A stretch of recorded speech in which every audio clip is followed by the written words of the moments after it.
What's up, everybody? Just got back from watching Sin City: A Dame to Kill For. Of course, it's the sequel to Sin City that came out 9 years ago. I can't believe it's been that long. And to tell you the truth, I expected a better sequel after that long of a wait, and I was just a little disappointed by this one. That's the best way to put it. I really can't put my finger on what completely was wrong besides the fact that it just didn't bite into me as good. I watched the original a few days ago. I almost did a video, but I've been having some technical problems. That's why this video is going to be kind of short, because I want to spit it out. Yeah, I just didn't find it as interesting, and I checked my watch, you know, an hour into it, which is never a good sign, and I couldn't believe it still had 40 minutes left. That's a bad sign right there. Of course, the film is directed by Robert Rodriguez. Frank Miller also has a directing credit on this, and the thing that I wanted to mention in my original video about Sin City was that I guess Robert Rodriguez left the Directors Guild so Frank Miller could be credited in the first one.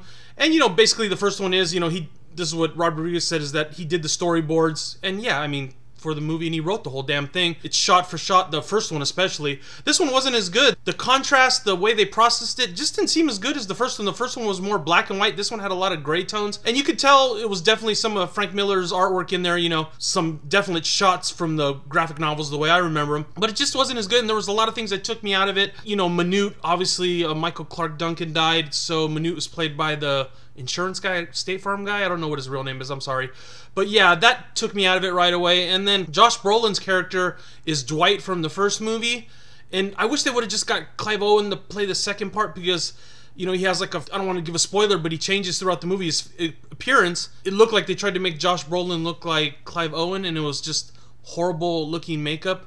I mean, I can stand the bad makeup on some of the characters because that's the way they're supposed to look, but on that, it just looked cheesy. I wish they would have just got Clive Owen. And I also believe Miho was a different character. I'm pretty sure of that.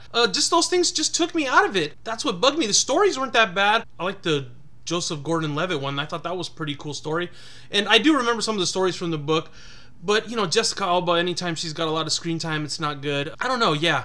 I was just kind of let down. It wasn't because the stories were bad. Anytime Marv was on, it's funny. I like Marv, of course. You know, I have a Marv toy someplace hidden here. But it just feels like the best way to put it is that it wore out its welcome. It's not really a bad film. If you like the first one, you probably kind of like this. And I did find myself enjoying some of it. Got old watching the first one and then this one in the same week. I expected a lot more. So I'm kind of disappointed in Robert Rodriguez, because I think he's got a good artistic talent, and I hope he's not getting lazy on his movies and just cranking them out kind of half-assed. You know, the last Machete movie kind of sucked.